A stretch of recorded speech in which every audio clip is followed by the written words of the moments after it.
Boa tarde. Se alguém puder orar para a gente aí, para a gente começar.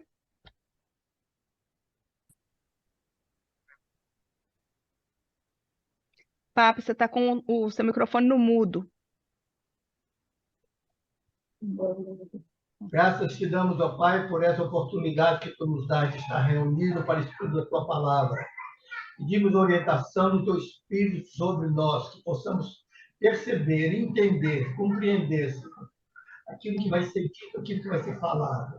Dê unção a Juliana daquilo que vai ser dito, que nada que for dito aqui seja sem a tua, não seja, que seja somente com a tua autorização, da Amém. forma que tu quer. Senhor, coloque o nosso coração predisposto, aberto para ouvir aquilo que tem para nos falar. Amém, Nessa Senhor. tarde, eu peço e agradeço, no nome de Jesus. Amém. Amém. Amém.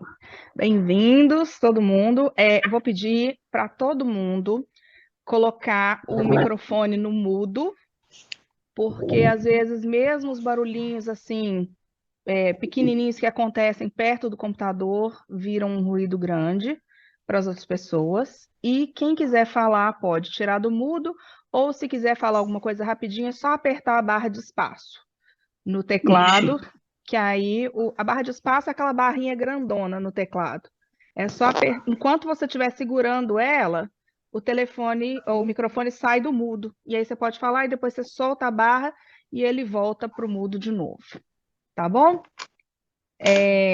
Então, nós vamos começar.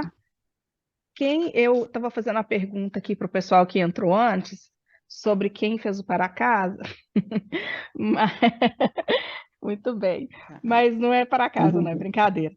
É só porque quando a gente lê esses textos que vêm antes, às vezes eu peço para assistir algum outro estudo que a gente já fez, porque tem um pouco de sequência e tal, é porque vai ajudar a dar um pouco de contexto, né? Para o que a gente vai fazer aqui. Então é o seguinte, o texto que eu queria começar com ele, antes da gente entrar ali na apresentação em si, é o texto do Salmo 136. Para quem não está lembrado... Oi? Pede a gente lembrar para tirar um pôr no mudo. Ah, colocou já. Pode deixar. Não, Estava tá dando uma... todo... Acho que já está. Quem não tiver colocado no mudo ainda, pessoal, por favor, coloca, porque aí a gente não tem ruído. Se quiser falar, é só apertar a barra de espaço e tirar do mudo, tá bom?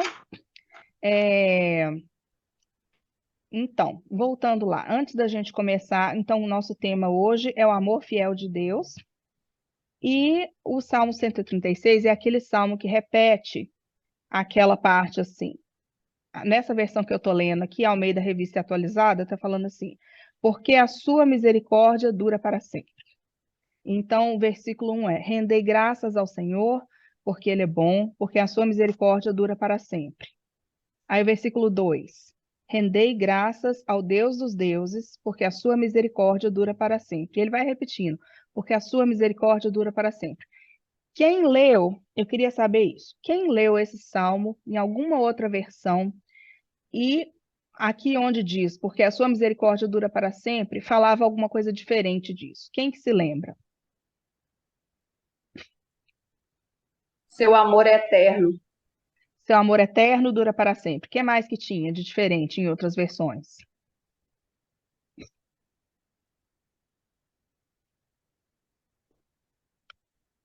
Ô tia, você está no mudo. Aperta a barra de espaço, deixa eu mostrar aqui no meu teclado, olha. A barra de espaço é essa aqui, ó. Ah, não sei, Tia, não vai dar para ver. Isso, qual isso. tia? Eu? Eu acho que a tia Lalane estava tentando falar, mas o microfone dela estava Tá. no mudo. O que estava Não, falando aí? eu tava, tá. Eu tava falando só que eu li só uma versão. Ah, tá. E o que estava falando? Era misericórdia? Era amor? O que estava falando? Misericórdia também? Quem Uhum. mais, gente? Mais alguém viu alguma coisa diferente? Fala, cara, que o meu tá igual ao seu. Da Esther tá igual ao meu. Ah, então tá. Tô te ouvindo, Tister. Tá bom, eu estou procurando o meu aqui. Tá bom. Então tá. Algumas estão falando amor, e eu vi uma que estava falando bondade, porque a sua bondade dura para sempre, tá? Vou avisar Então, ela. deixa eu abrir aqui a apresentação. Peraí, Vamos ver o que vai dar aqui hoje. aqui, Eu não encontrei. só um minutinho. Eu vou ligar aqui, Elaine, aqui você fala. Deixa eu tirar isso aqui. Então tá. Então vamos lá. Por que que a gente tem esse texto com tantas formas diferentes de expressar a mesma palavra diferente? Que palavra é essa que está lá no original, que está sendo traduzida de tantas formas diferentes? É dessa palavra que nós vamos falar hoje, tá? E a gente tentou transmitir em uma expressão curta o sentido dela, usando o amor fiel de Deus. Mas a verdade é muito mais do que isso. Então, é um exercício sempre interessante a gente fazer quando a gente está lendo a nossa Bíblia, é procurar ler a mesma passagem em várias versões diferentes. E hoje em dia, com a internet, a gente tem acesso a várias versões, né? Você não precisa ter várias Bíblias em casa para ter acesso a versões diferentes. E quando a gente observa que tem um mesmo texto traduzido de várias formas diferentes, isso indica para a gente que ali tem uma palavra que é meio complicada de traduzir e a gente precisa saber, compreender bem o que que significa isso para a gente compreender o que que a Bíblia está querendo dizer, tá? Então vamos lá dar uma olhada que palavrinha complicada que é essa. Então, a palavra é essa aqui, olha. Aqui ela está escrito no hebraico e a pronúncia dela é hesed, que para gente no português não é muito difícil de falar. Hesed. O que significa essa palavra que está sendo traduzida como misericórdia, bondade, amor, amor fiel, amor eterno, amor firme? Em outras versões aqui no inglês fala amor firme ou amor inabalável, né? Tem muitas e muitas e muitas traduções. Tem traduções que até inventaram uma palavra para expressar esse conceito. Então, que palavra é essa? O que que ela significa? É sobre isso que a gente vai falar hoje, tá? E vocês vão ver, vocês podem pensar assim, como que a gente vai fazer um estudo sobre uma única palavra? Como que pode ter tanta coisa em uma única palavra? Mas a gente vai ver aqui, tá? Então, olha aqui, o significado dessa palavra. Eu tô Tá? Vocês estão me ouvindo direito? Tá bom? Tá todo mundo ouvindo direitinho? Dá um joinha aí, se estiver ouvindo direitinho. Tá, beleza. Então, essa palavra, ela significa tudo isso aqui ao mesmo tempo. Ela significa amor, ela significa bondade, ela significa fidelidade, ela significa misericórdia, ela significa generosidade, tudo isso junto. E a gente vai ver como que tudo isso vai se orquestrar na definição dela, e a gente vai ver, então, depois essa aplicação em alguns contextos. Tá bom? Então, vamos lá. Uma das formas como a gente pode definir hesed é isso que está aqui na tela. É uma qualidade de caráter que faz com que alguém cumpra as suas promessas, fazendo muito além do que foi prometido, não apenas por obrigação, mas como consequência de um amor profundo. Então, vamos olhar com calma isso aí, porque tem muita coisa escrita aqui. Em primeiro lugar, é uma qualidade de caráter. Essa palavra aparece 245 vezes na Bíblia. Mais ou menos um quarto dessas vezes, ela está se referindo a uma qualidade de pessoas. Os outros 3/4 estão se referindo à expressão do caráter de Deus. Então, hesed é uma qualidade de caráter que pertence a Deus. Deus, quando ele entra em aliança com alguém ou com um povo, e a gente aprendeu no estudo sobre aliança, né, que a aliança é um pacto muito sério, e que ele contém condições, ele contém exigências que precisam ser cumpridas sobre cada lado. Se alguém que está participando do estudo aqui hoje, não assistiu o nosso estudo sobre aliança, que está lá no YouTube, olha de novo lá, eu postei no grupo do fã o link, dá uma olhada lá e assiste, porque é fundamental a gente ter uma compreensão sobre o conceito de aliança, como é a nossa relação com Deus. A nossa relação com Deus, ela tem um caráter de aliança, ela acontece de uma forma pactual, a gente entra num pacto, como se fosse um contrato com Deus, mas é mais do que um contrato, porque é a forma oficial através do qual Deus nos adota para a gente fazer parte da família dele. Mas ao entrar para a família de Deus, a gente tem expectativas, a gente tem estipulações, a gente tem regras que precisam ser cumpridas nessa família. E Deus também se propõe a cumprir determinadas promessas que ele nos faz nessa aliança. Quando a gente entra para a família dele, ele nos promete uma série de coisas. Então é importante a gente conhecer essas promessas para a gente saber o que que Deus nos prometeu e o que que ele não prometeu, e saber que a parte de Deus sempre vai ser cumprida. E uma das razões pelas quais a parte de Deus vai ser sempre cumprida é por causa do Hesed de Deus, é por causa dessa qualidade de caráter dele, que faz com que ele cumpra as promessas dele, mas ele não cumpre as promessas dele fazendo simplesmente o mínimo, como a gente, que é humano, às vezes faz, né? A gente entra, às vezes, num contrato e você acha que você vai fazer o mínimo e que tá bom. Se você cumprir aquele mínimozinho que tá escrito ali, tá ótimo, você fez a sua obrigação. Opa, peraí que eu voltei sem querer aqui. Deixa eu abrir de novo aqui. Mas não é assim que Deus funciona, porque esse pacto que ele entra com a gente, ele não é simplesmente um contrato, ele não é simplesmente uma transação. Ele é algo de relacionamento profundo, ele é algo de vida. Então, Deus não simplesmente cumpre as promessas dele fazendo o mínimo necessário.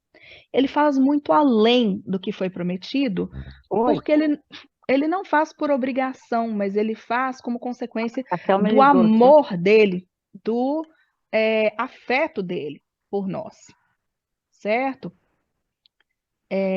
Gente, eu vou colocar alguns mudos aqui. Se alguém precisar falar e não estiver percebendo que o seu microfone foi colocado no mudo, mais uma vez, só apertar a barrinha, tá bom? Só para não ter ruído aqui. Senão a gente distrai um pouquinho com o ruído. Mas então,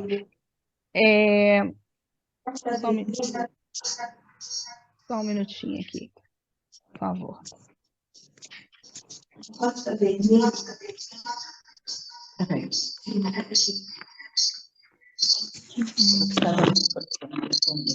a gente também olha, está gravando. Tá todo mundo. Observa aí, por favor, se tem algumas pessoas que eu não estou conseguindo colocar no mudo. Quem estiver percebendo que não colocou o microfone no mudo, coloca, por favor. Porque a gente põe o seu no mudo da Geslane, seu Afrânio, por a favor. gente fica ouvindo tudo o que está acontecendo aí dentro da casa de vocês. Então, não é legal. Tá bom? Deixa eu só dar mais uma repassadinha aqui. Aberto. Tem algumas pessoas que eu consigo e tem algumas pessoas que eu não consigo. Por alguma razão.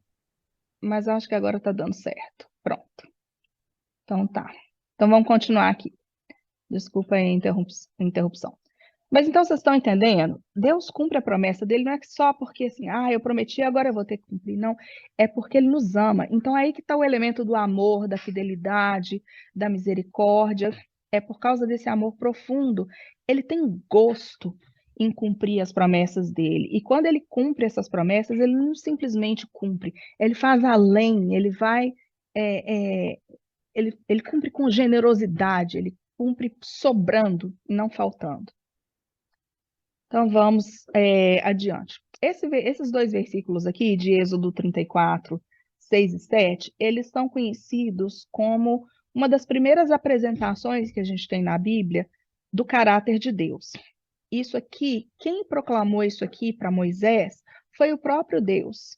E o próprio Deus se apresenta a Moisés dessa forma e se define dessa forma. Então, o que está falando aqui? Passou diante de Moisés proclamando: Senhor, Senhor, Deus compassivo e misericordioso, paciente, cheio de amor. As palavras que estão marcadas aí em amarelo são as palavras que no original era onde estava a palavra hesed. Então, eu coloquei em amarelo para vocês verem. Então, compassivo e misericordioso, paciente, cheio de amor, cheio de hesed e de fidelidade, que mantém o seu amor a milhares e perdoa a maldade, a rebelião e o pecado. Contudo, não deixa de punir o culpado. Castiga os filhos e os netos pelos pecados de seus pais até a terceira e a quarta gerações. Então, você vê quando fala que Deus é cheio de amor, ele é cheio de hesed. E ele mantém o seu hesed a milhares. Ou seja, ele mantém o seu amor fiel, que cumpre promessas muito além do que foi prometido, porque ele se importa com a gente, porque ele nos ama. É isso que está falando. Tudo isso está sendo dito aqui. Então, aqui tem alguns elementos importantes a respeito dessa palavra hesed, e é aqui que o negócio começa a complicar um pouquinho. Se a gente simplesmente tem o sentido de bondade, generosidade, misericórdia. Não só isso, a gente vai perder algumas nuances se a gente achar que é só isso. Então, primeira coisa, hesed é algo prático que se revela em ações. Ou seja, não é algo que uma pessoa só sente. Hesed não é um sentimento. Hesed é uma motivação que se concretiza em ações práticas. Então, só existe hesed onde existem ações práticas que revelam fidelidade, generosidade, amor, cuidado, tudo isso ao mesmo tempo. Isso aqui eu já falei, só repassando. 3 de cada 4 ocorrências bíblicas se referem a Deus e uma a pessoas. Esse termo está restrito a um contexto de aliança ou vínculo sanguíneo. Então, se eu encontro alguém na rua que está necessitado e eu tenho um ato de bondade para com aquela pessoa, isso é hesed? Não é. Por quê? É uma bondade que não deixou de ser uma coisa boa, mas é uma bondade fora de qualquer relacionamento pré-existente. Ela é uma bondade aleatória, vamos dizer assim. Tá? Eu posso ser bondosa com várias pessoas, com pessoas que eu conheço, com pessoas que eu não conheço, mas hesed não é qualquer bondade. Hesed é uma bondade que é aplicada no cumprimento generoso de uma promessa contratual, numa promessa pactual. Então, ele está restrito a um contexto de aliança ou vínculo sanguíneo. Onde diz na Bíblia que Deus usou de hesed para com alguém, ou que alguém usou de hesed para com outro alguém, necessariamente existe ali uma aliança pré-existente, tá? Também é um contexto onde se espera algo em troca. Hesed espera algo em troca. Não é uma coisa unilateral e não é uma coisa gratuita, vamos dizer assim, no sentido de que não que Deus faça as coisas pela gente de forma interessada, não, mas existe uma expectativa que foi contratada. Tá? Então, existe a expectativa do cumprimento dos termos da aliança que foi celebrada entre aquelas duas partes. E um detalhe importante, esse último aqui, que a gente vai ver que vai gerar para o povo de Israel consequências terríveis, é que a falha em demonstrar amor fiel, ou a falha em demonstrar hesed, conduz a julgamento. Existem sanções. Quando o povo de Israel se desvia e vai adorar outros deuses e se torna infiel a Deus, Deus traz julgamento sobre eles, eles são dizimados e uma porção pequena do povo vai para o exílio, uma porção menor ainda, um remanescente menor ainda que retorna. a terra. E quando eles retornam, alguns deles, não todos, claro, eles adotam uma prática religiosa de procurar cumprir bem ali, assim, ao pé da letra, a lei, para que eles não incorram novamente na ira e no julgamento de Deus.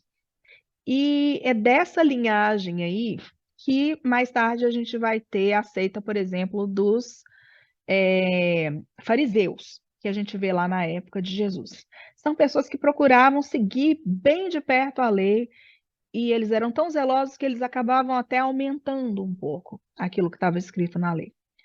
Mas essa prática, eu não estou dizendo que todos os fariseus eram assim, não, mas essa prática da lei para procurar evitar a punição, a gente pode comparar isso ao filho que obedece o pai para não ser castigado, para não ser punido. Então, ele faz aquilo que está dito lá, mas ele não faz porque ele reconhece o amor e a dedicação do pai por ele, e ele quer agradar, ele quer alegrar aquele pai, ele quer que o pai tenha orgulho dele, por isso ele obedece, ele quer retribuir ao amor do pai com a obediência dele, e ele faz isso de forma a honrar o pai.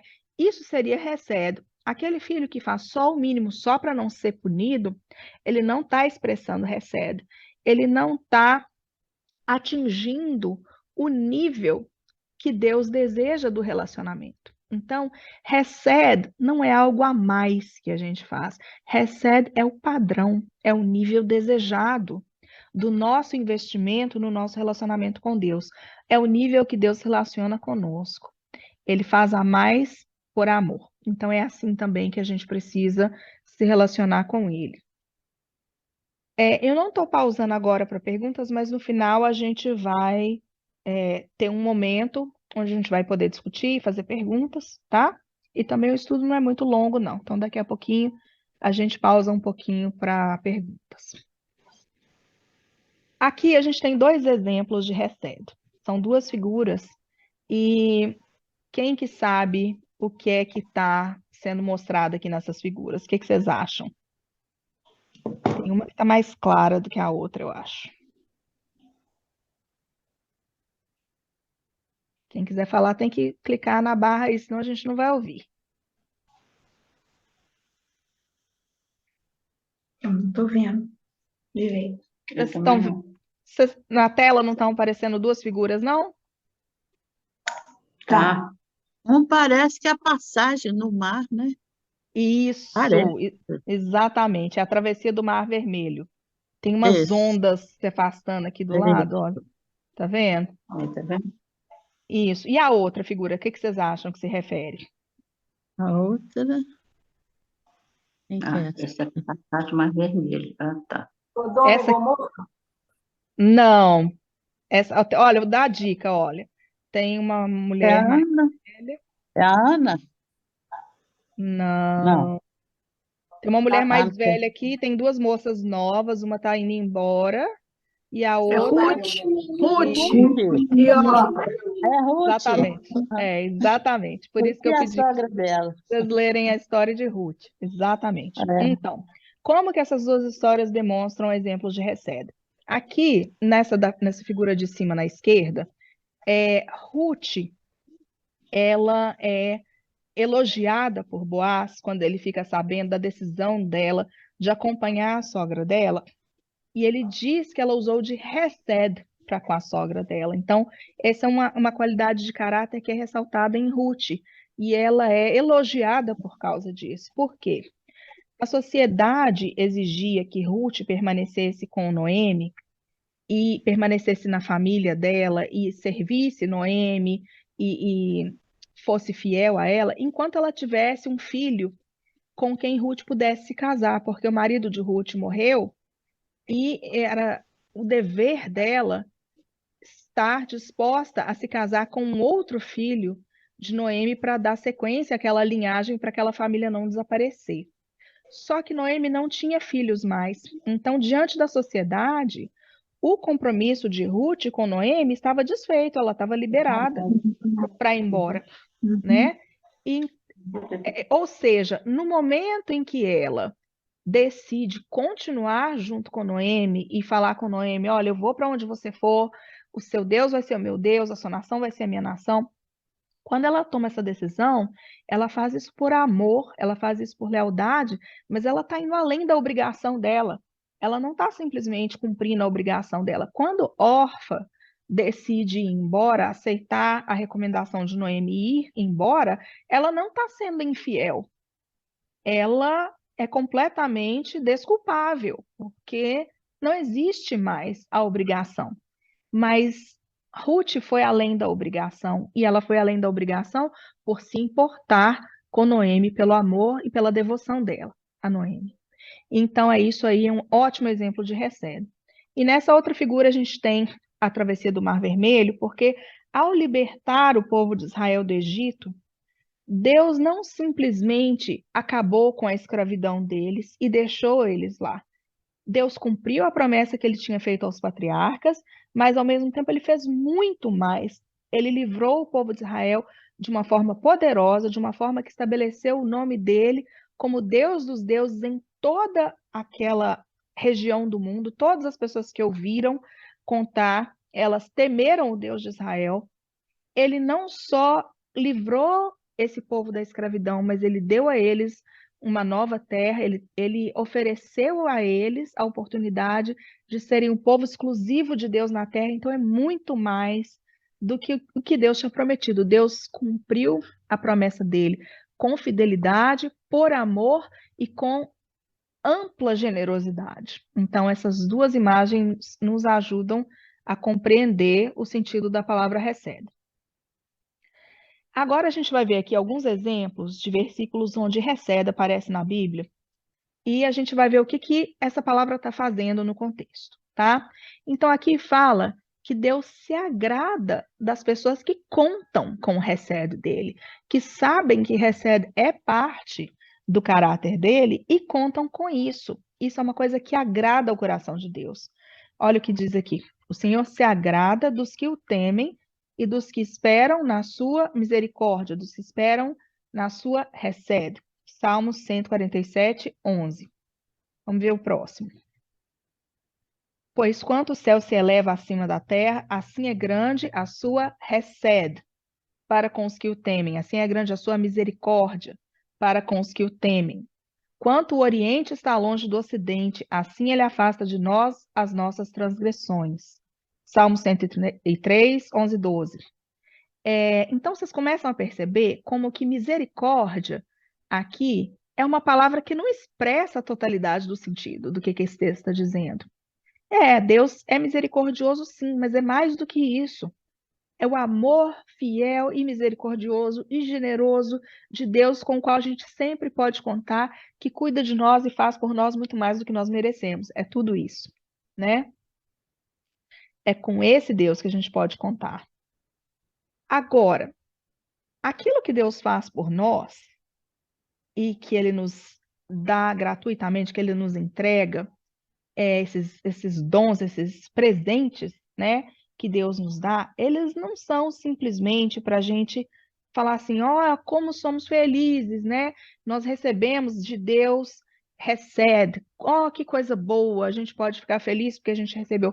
A gente recebe para a gente poder passar adiante, para a gente poder expressar aquilo a outros também. Então, as qualidades que Deus expressa do caráter dele no relacionamento dele conosco, ele também deseja que a gente expresse nos nossos relacionamentos com outros. E aqui está falando isso de forma muito clara. Pois quero recebe e não sacrifício, conhecimento de Deus mais do que holocaustos. Aqui Deus está justamente denunciando aquela prática religiosa que busca cumprir os ritos sem que o coração esteja presente no relacionamento. Deus sempre, sempre quis relacionamento. A nossa resposta para com a generosidade e a lealdade de Deus tem que ser recebe da nossa parte para com Deus. E é isso que Ele quer. E como que nós podemos expressar recebe para com Deus? Quando a gente obedece a Deus, quando a gente se submete à vontade e ao governo de Deus, com o coração aberto, de forma generosa, procurando obedecer aos mandamentos e à vontade dele para agradá-lo, para enriquecer esse relacionamento e não simplesmente para não sermos punidos, porque a gente sabe que o pecado traz consequências ruins, ou para eu não ter consequências ruins, ou para eu não ir para o inferno, né? Algumas pessoas vivem debaixo desse medo. Se eu pecar, eu vou para o inferno, e não é bem, não é isso, né? Não é dessa forma. Mas o que eu quero dizer é o seguinte: a nossa motivação para obedecer, para sermos fiéis a Deus, é amor e devoção profunda. Essa que é a motivação que Deus procura. É esse modelo de relacionamento que Ele propõe para a gente e que Ele quer que a gente entre com Ele. Assim diz o Senhor dos Exércitos. Aqui é uma ordem direta para que nós pratiquemos, recebe em relação aos nossos irmãos.